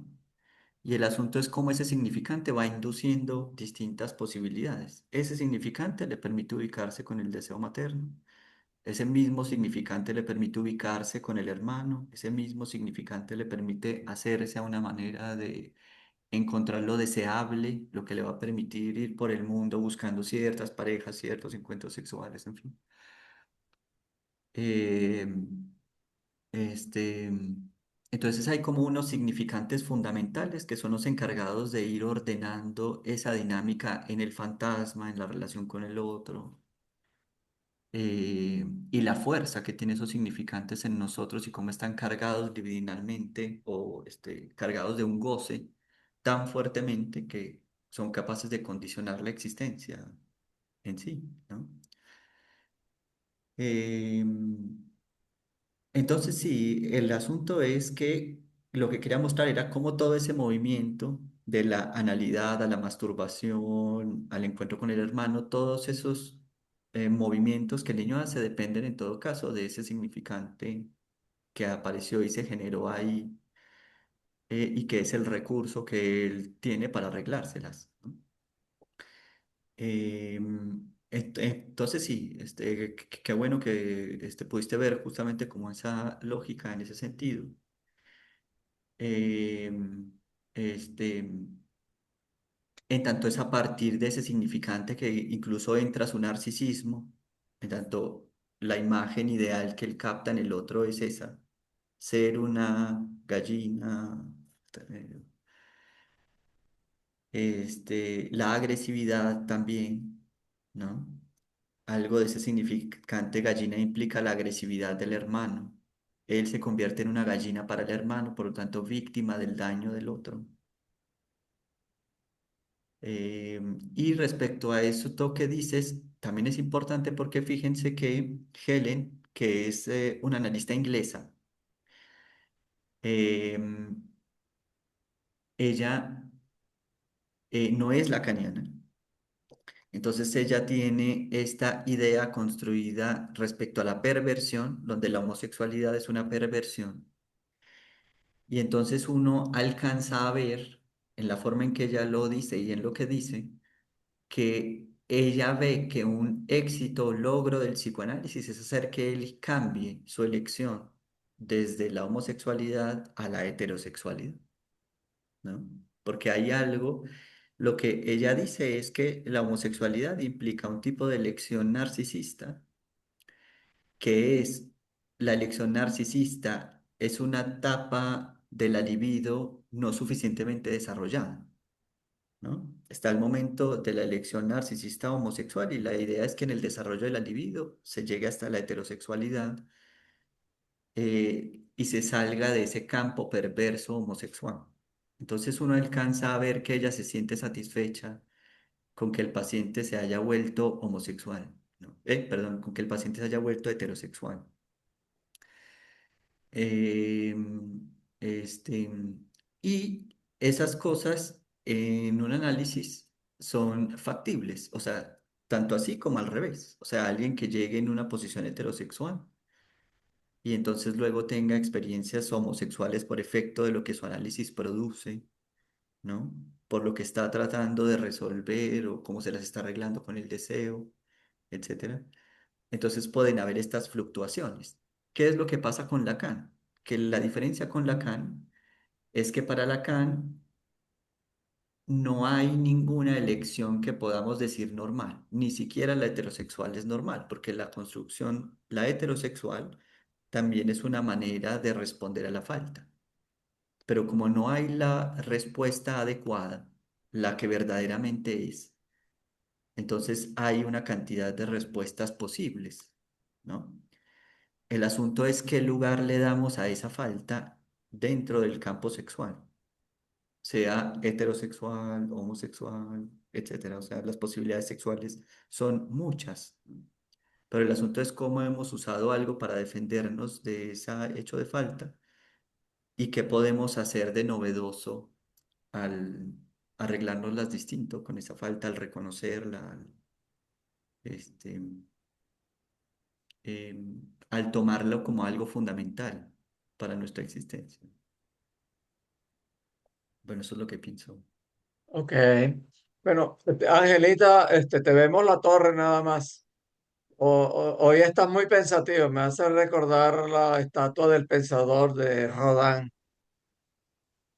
Y Mar Granado, qué bueno que estás hoy acá, que no tuviste el curso ese, lo vamos a prohibir ese curso. Ok,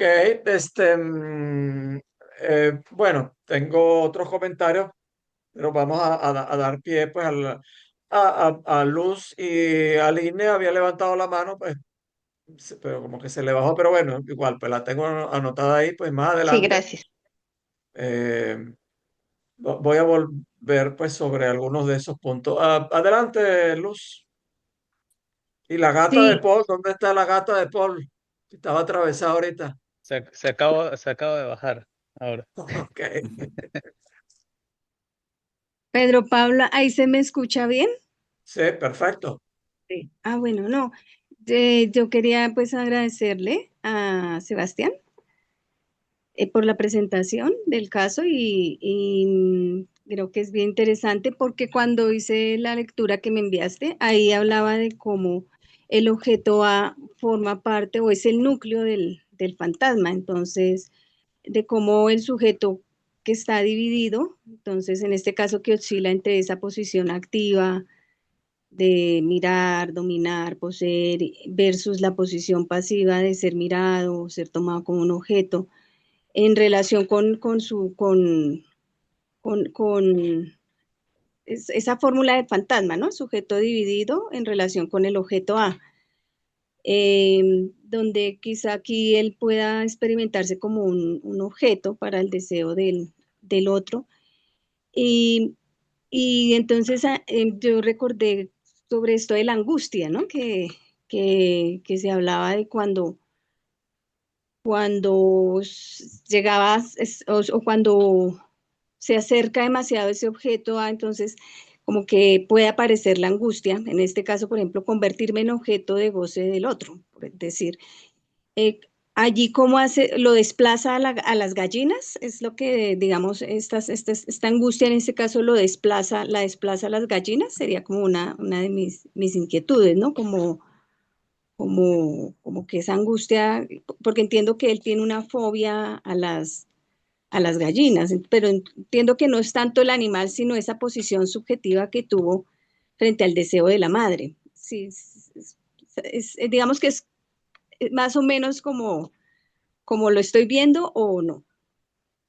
Sí, fíjate que, a ver si logro encontrar rápido la parte, porque eh, lo que dice Helen es que la escena del hermano, la del ataque, no es una escena olvidada, ¿no?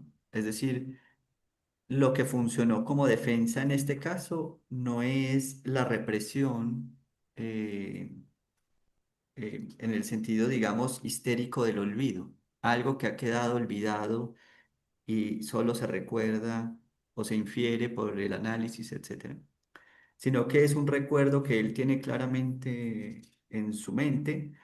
Y lo que dice Helen es que lo que no sabe es cómo lo ha condicionado, cómo ese evento participa de todo su formación libidinal, de todo lo que ha sido la conformación de su fantasma, digamos. Y eso es lo que dice Freud también a propósito de la neurosis obsesiva. En el caso del hombre de las ratas, Freud dice eso. O sea, mientras la represión en la histeria implica olvidar algo, ¿no? Una parte del recuerdo es extraído. En la neurosis obsesiva, la forma de operación de la represión no es olvidando, sino quitando el monto de afecto de la escena, de manera que la persona lo recuerda, pero no logra captar el impacto que esa escena tiene psíquicamente, ¿sí? Entonces, algo parecido está aquí, y la manera en que sí se ve el rechazo no es entonces por efecto del olvido, sino por efecto de la fobia, es decir, que eso que era deseado, yo deseo ser la gallina de mi madre porque ella se satisface de eso. Cuando llega el hermano, él lo rechaza y lo pone afuera, ¿no?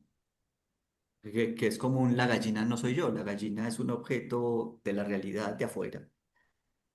Este, y en vez de percibir la gallina como placentera, para recordarle ese placer que él vivió con la madre, el afecto se convierte en lo contrario.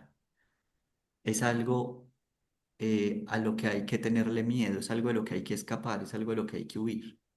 Entonces ese es un mecanismo que el inconsciente usa precisamente para mantener a distancia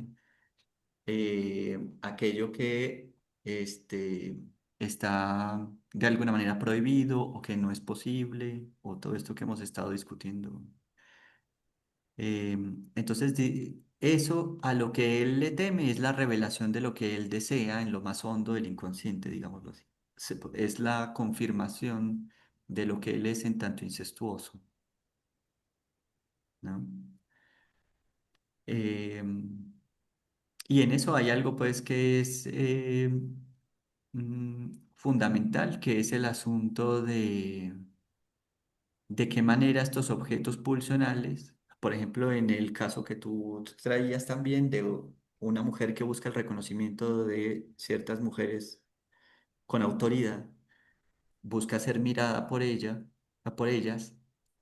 El asunto es de qué manera esa mirada es construida eróticamente, está implicada en la sexualidad de esa persona, ¿no? O sea, que es algo que es, que implica lo excitante a nivel corporal como un goce, pero también es angustiante. Entonces ahí vemos como el objeto va en las dos formas, ¿no? Entonces hay miradas que yo puedo situar como placenteras y van a haber miradas en mi existencia que al contrario me van a causar un horror y unas ganas de huir y se vuelve insoportable, ¿no? El objeto A delimita esas dos funciones, pero justamente el que el objeto A esté dividido en esas dos funciones muestra cómo no es complementario, ¿no? Eh, de la mirada no podemos esperar ni de la mirada ni de la analidad ni de ninguna. No podemos esperar una complementariedad porque ese objeto también nos rechaza y nos angustia, ¿no? Nos huye, se nos escapa. eh, entonces, por mucho que lo queramos producir en el otro, que el otro me mire, por ejemplo, el cómo se produce eso, ¿no? Eso puede angustiar, horrorizar, evitarme, culpabilizarme, etcétera, ¿no? Entonces ahí está como el asunto de la dificultad de arreglarnos con ese objeto que es tan importante, pero no es un objeto para la plenitud. Ok. Bueno, antes de darle la palabra a Alvin, dos cosas. Bueno, una, saludar a Rosario. eh, gracias por entrar. Rosario está de viaje, entonces pues, está haciendo un esfuerzo por participar. Gracias, Rosario. Este, ok, bueno, por cierto, ahorita me llamaron de Lérida, que es la ciudad de María Luisa. Yo dije, me acordé inmediatamente de María Luisa, pero no dijeron quién era, entonces, pero sí decía que era de Lérida, ¿no? Lérida es una, Lleida es una población de Cataluña, pues para los que no están, no son de estos lados. Fíjate que quería hablar un poco en general con relación a la homosexualidad y a la bisexualidad sin relacionarlas, simplemente, este, em, fíjate que la homosexualidad, tanto en el hombre como en la mujer, pues puede tomar múltiples variedades. Am, es decir, un hombre, biológicamente hombre, puede tener como objeto de deseo otros hombres, am, viéndolos, por así decirlo, como en una posición él femenina y el hombre en una posición masculina, o viceversa, él en una posición masculina y el hombre con atributos masculinos, verlo en una posición femenina, por ejemplo. Hay lo que es bueno, hay muchas variedades, pues simplemente comencé con esas dos porque son básicas. Igualmente en la mujer, igualmente pues en la mujer, este, hay por ejemplo, el transvestismo, tanto en el hombre como en la mujer, aunque es como más común o más, se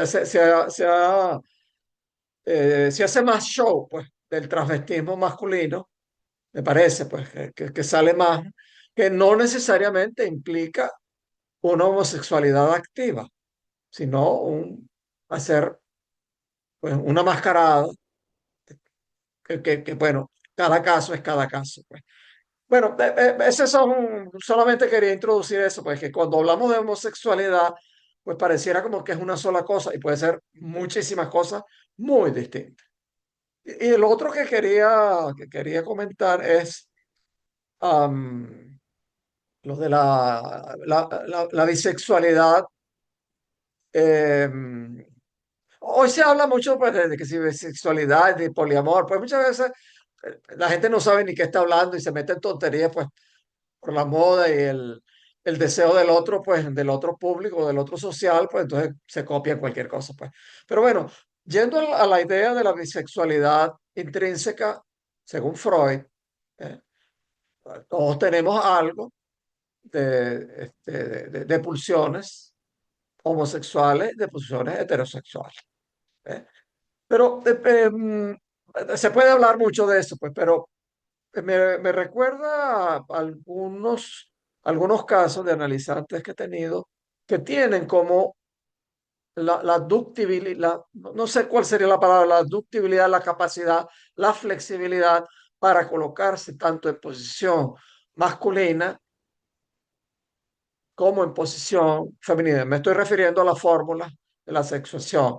Es decir, tanto pueden colocarse en una posición masculina, aunque pueda ser una preferida o más habitual, vamos a decir así. Sin embargo, pueden también colocarse como objeto de deseo de un hombre. También puede ocurrir en la mujer, pero estoy recordando casos que he tenido de personas, de hombres, biológicamente hombres, que mayormente son heterosexuales y su objeto de deseo son mujeres, pero que también eventualmente pueden colocarse como objeto de deseo de un hombre. Bueno, son comentarios como ves sueltos, pero son de interés, pues no sé qué puedes comentarnos pues, sobre estos temas. Sí, y yo pienso que a uno, yo estoy de acuerdo con lo que dices y además a uno se le hace como más fácil pensar esas distintas posibilidades de lo sexual cuando uno logra salirse de la idea de la norma como la tenían los posfreudianos, ¿no?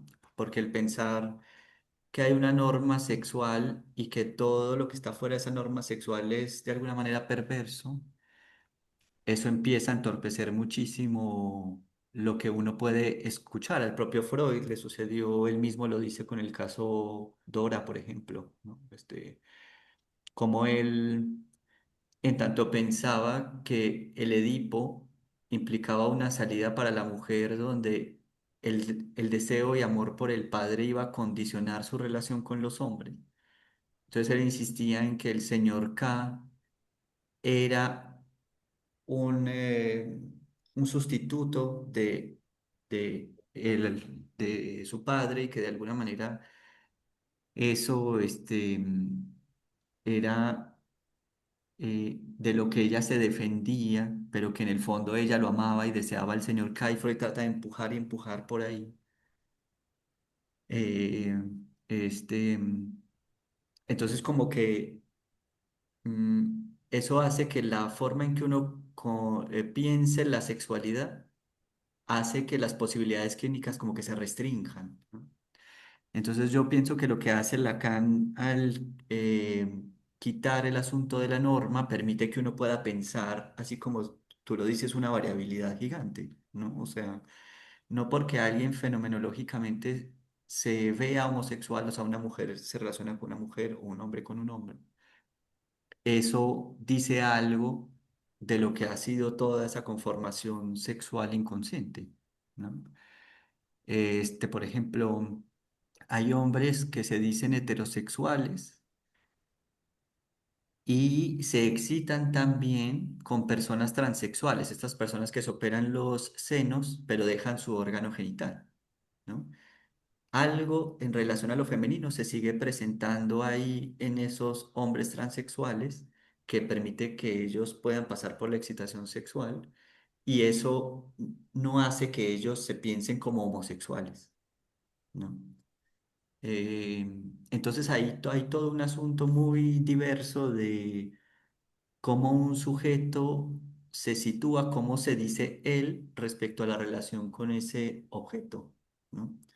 Y cómo, yo pienso que este es el asunto importante, uno nunca se dice bien.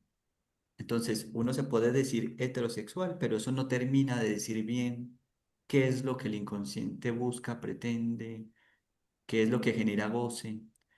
Y lo mismo pasa si uno se dice homosexual o si se dice bisexual, ¿no?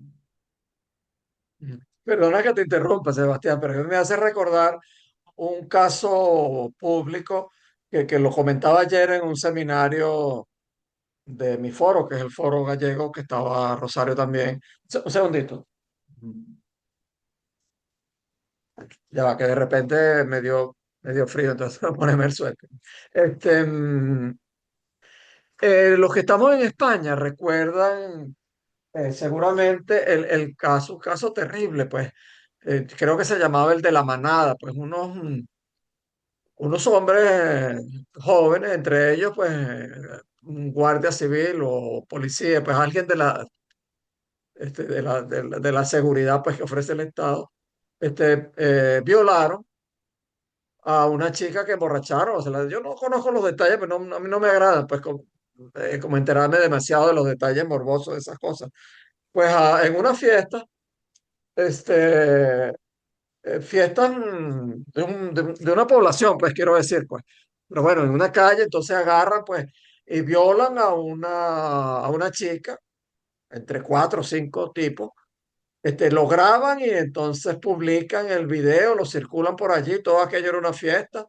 Y eso venía precedido también de unas imbecilidades de que si somos la manada y que cazamos en grupo, pues, qué sé yo, pero lo recuerdo es porque este, en esas violaciones a veces hay una componente homosexual, que es la de excitarse viendo el pene erecto y el funcionamiento de otros hombres. Mm. Y entonces eso se esconde tras una mascarada de, ah, yo también soy muy macho. ¿Eh? Y en realidad es que se está obteniendo un goce homosexual. Sí. Sí, y me Ujú. hiciste acordar de las diversas formas de arreglárselo con eso. Por ejemplo, hombres que están pensando todo el tiempo que sus novias le están siendo infieles, y entonces se la pasan pensando en que esos hombres tienen o son más machos o tienen un órgano sexual más satisfactorio, mucho más grande que el de ellos, etcétera, etcétera. Y esa es una forma justamente de vincularse con ese aspecto homosexual por la vía de los celos, así como hay otros que se vinculan con el aspecto homosexual, por ejemplo, dejan que su pareja tenga relaciones sexuales con otro hombre enfrente de ellos, o sea que ellos ven la escena. Y ahí vuelve y aparece ese otro hombre con mayor potencia que puede satisfacer a su mujer y ellos se quedan excluidos de la escena. Pero no entran en contacto ellos con ese hombre, ¿no? Entonces ahí hay dos formas y hay los que sí entran en contacto con otro hombre sexualmente. Entonces a propósito de esas diversas maneras de arreglárselas Mm. con eso, sí. Fíjate, esto me hace recordar otro caso, pues, caso clínico, pues, pero bueno, cambio las cosas pues por necesidad, pues.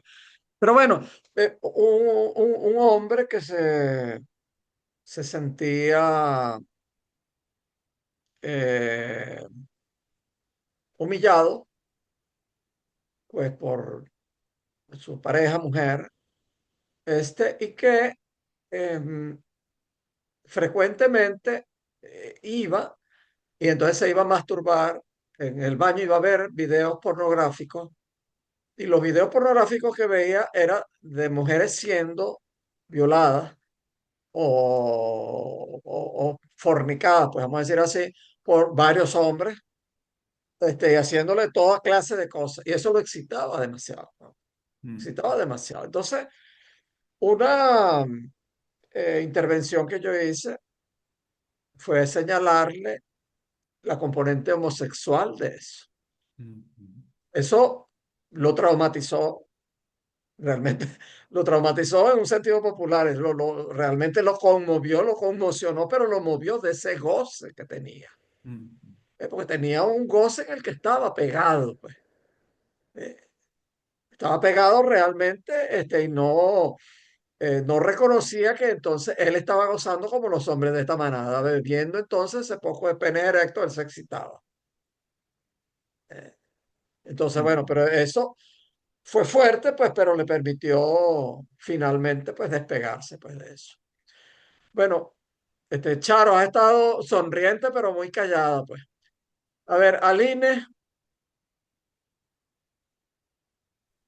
Gracias, Pedro Pablo. A ver, es que de eso que iban hablando me hizo pensar en otras cosas, pero voy a regresar al momento en que Sebastián hablaba de cómo en el texto que mandó, por ejemplo, la analista trabaja mucho, por ejemplo, con estas etapas psicosexuales y cómo va llevando o planteando como si hubiese quedado él ahí fijado o algo en una etapa y entonces casi el éxito de este análisis es como transitar hacia esta genitalidad como más normal, lo que decías ahora, pero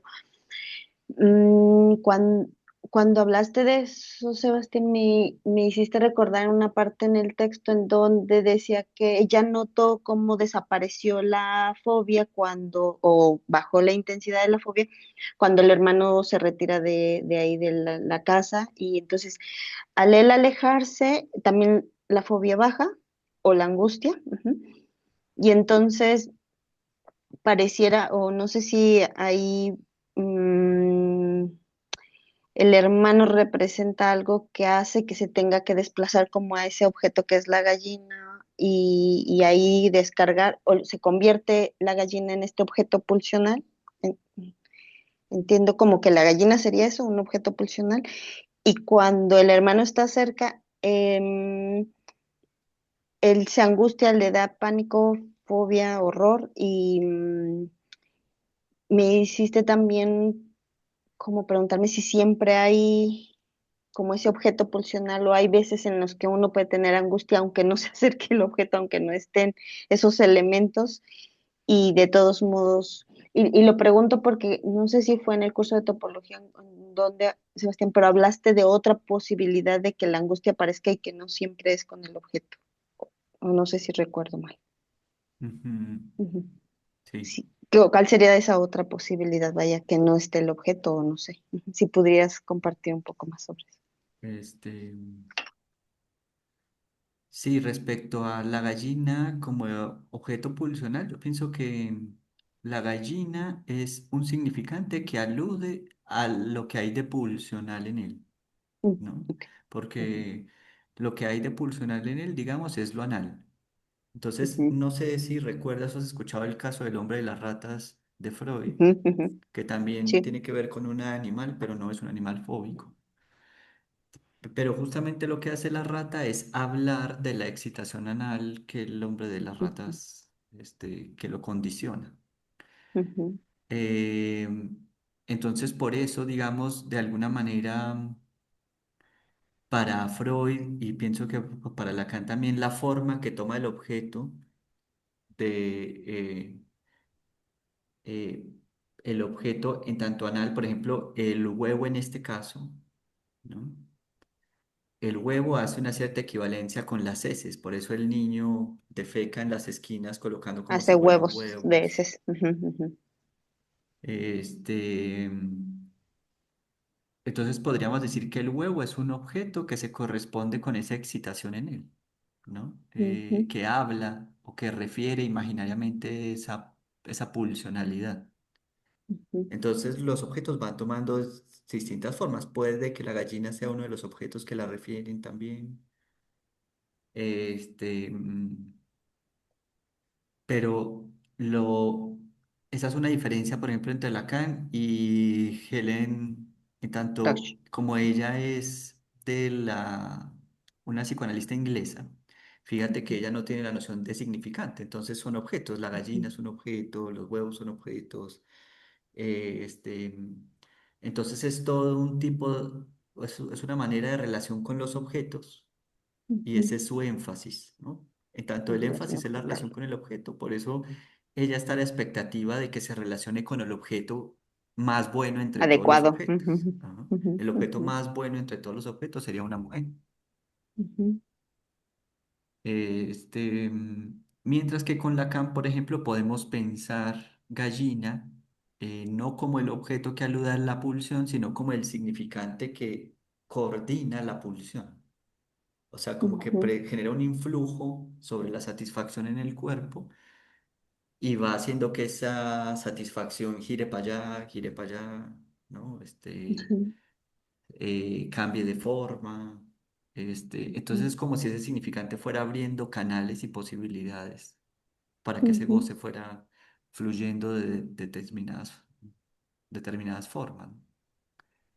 Entonces, la intervención y el énfasis no es tanto los objetos con los que él se relaciona, que son formas de representar los objetos de la pulsión, sino con ese significante. ¿Qué es lo que ese ujú, significante determina? ¿Qué caminos abre? ¿Qué caminos cierra?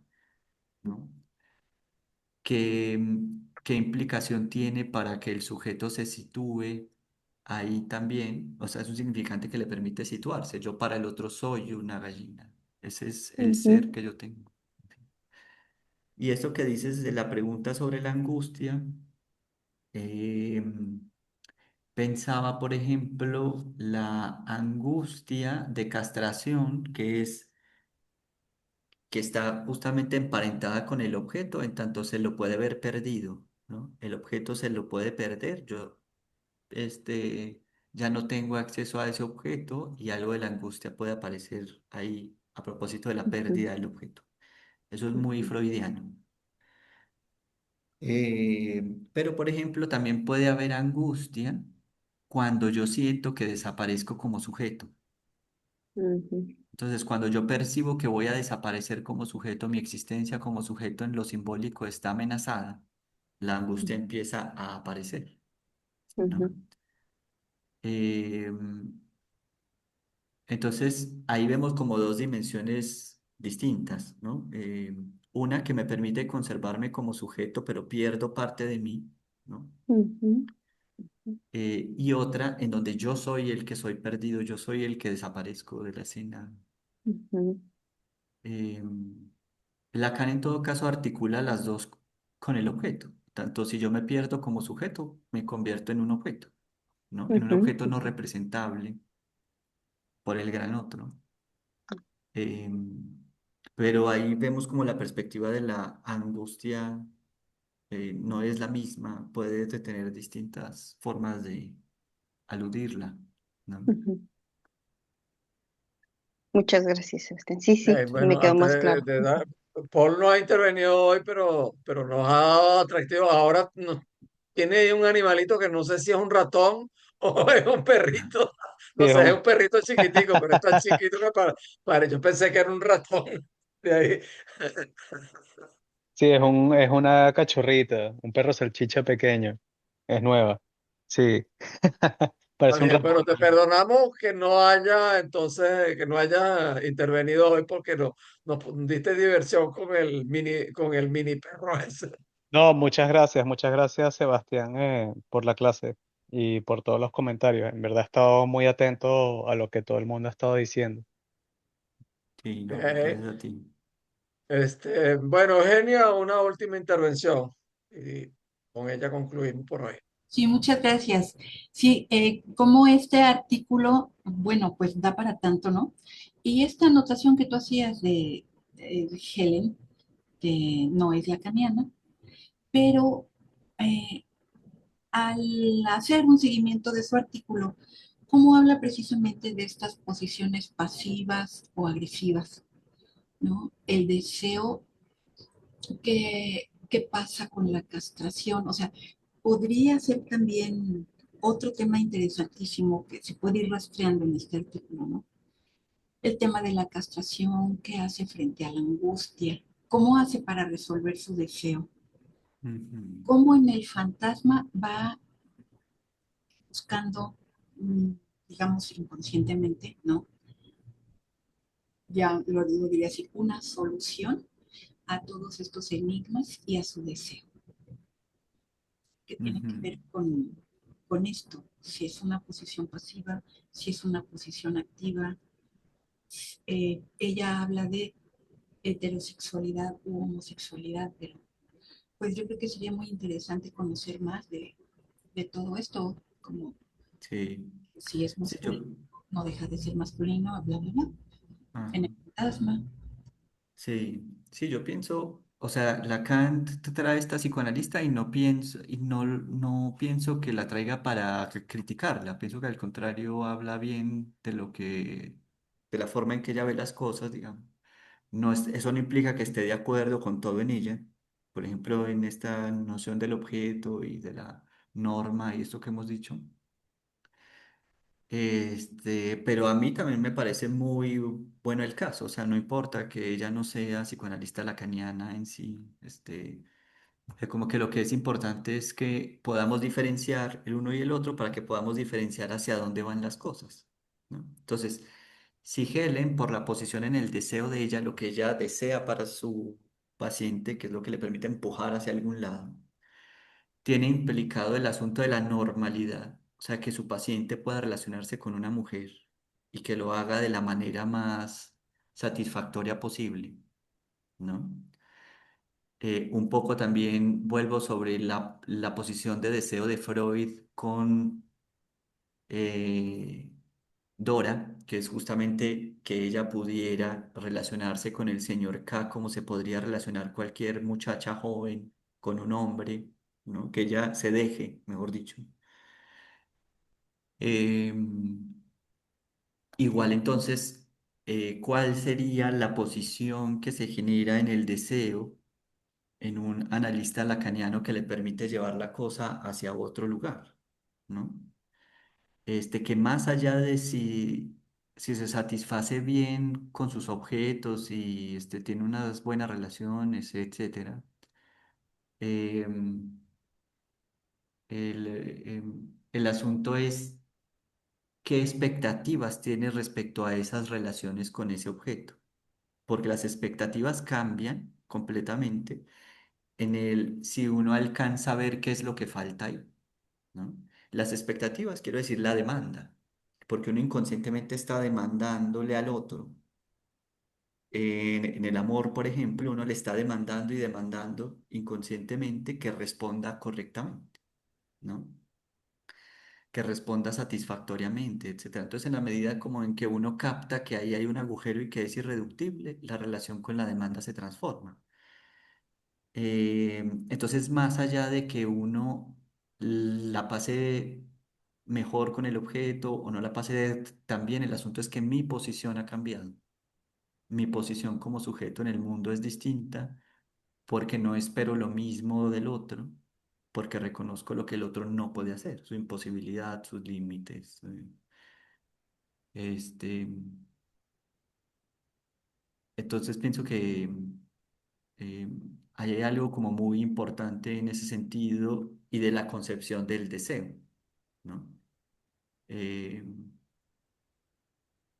el analizante vive su deseo de una forma distinta porque este, del deseo ya no espera lo mismo que esperaba antes, ¿no? No sé si Helen podría pensar algo así. Está bien, bueno, creo que podemos dejarlo hasta allí. Eh, Gracias a Luz, gracias Sebastián No, a ti por la invitación. por, por estas exposiciones, por el debate, gracias a las intervenciones sobre el, el objeto A. Este, Espero que no se hayan respondido todas las preguntas para que se quede pensando cosas. Es un tema complejo, va a seguir siendo complejo. Pero el volver una y otra y otra y otra vez a discutirlo, a examinarlo, a ver las posibilidades, pues permite que uno vaya pues clarificándose más y sobre todo, bueno, saben que es mi posición, es que uno lo pueda llevar a la clínica. No es tanto que pueda hablar y escribir articulitos y impresionar, no, sino que lo pueda llevar a la clínica. Bien, entonces, bueno, perfecto. En la próxima clase tendremos a otros colombianos. Los colombianos nos están invadiendo. Hoy Qué bueno, presentaron dos y en la próxima vamos a tener otro colombiano, Jorge Escobar. buenísimo. Entonces, este, bueno, entonces hasta la próxima. Bien, Muchas entonces, gracias a todos. encantado Gracias, de Pedro verlos, como Pablo. siempre. Cuídense Bien, mucho. Un estés Gracias. bien. abrazo. Hasta luego. Gracias. Bye. Gracias, adiós.